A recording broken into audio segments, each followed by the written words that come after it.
అంటే అప్లై చేయలేదా లేకపోతే అప్లై చేసినాం, అది కాంగ్రెస్ పార్టీలో ఉన్న వాళ్ళకే వస్తున్నాయి, వేరే వాళ్ళకి ఎవరికి రావట్లేదు. వాళ్ళకి వచ్చిన తర్వాతనే మిగతా వాళ్ళకి ఎవరికైనా వస్తుంది. అంటే ఇంతకు ముందు కేసీఆర్ ఉన్నప్పుడేమో ఓన్లీ కేసీఆర్ ఉన్నప్పుడు కూడా ఏం రాలేదు మాకు. ఆయన వేస్ట్, ఈయన వేస్ట్.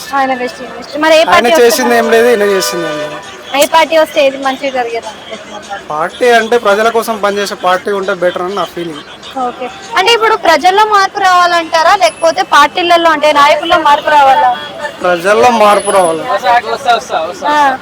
ప్రజల్లో మార్పు రావాలి. ప్రజల్లో మార్పు రావాలి. మరి ప్రజలు తెలిసి కూడా పథకాలు ఫ్రీగా ఇస్తున్నారు అని చెప్పేసి కరెక్ట్ గా ఎన్నుకోవట్లేదు అంటారా? మరి కరెక్ట్ ఎన్నుకోవట్లేదు మేడం. ఇప్పుడు తెలంగాణ వచ్చి నిన్నటితోటి 12 ఏళ్ళు గడిచింది. మరి 12 ఏళ్లలో తెలంగాణ ఆంధ్ర విడిపోయింది. మరి మార్పు ఏమైనా జరిగిందా తెలంగాణ వచ్చినందుకు? మార్పు అంటే ఏం మార్పు మేడం? పేదోళ్ళ మార్పు మారితే మారినట్టు, ఏదో రోడ్లు వేస్తే అదేస్తే మారినట్టు కాదు కదా. సో పేదలకు అనిపిస్తలేదు.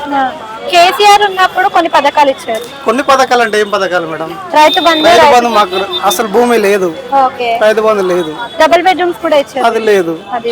ఇప్పుడు ఈయన కూడా ఇస్తాను అంటున్నాడు కదా. ఎవరికి ఇచ్చిండు? ఎవరికి ఇవ్వలేదు. ఫస్ట్ కాంగ్రెస్ పార్టీలో ఉన్న వాళ్ళకి ఇస్తున్నాడు, మిగతా ఎవరికి లేదు.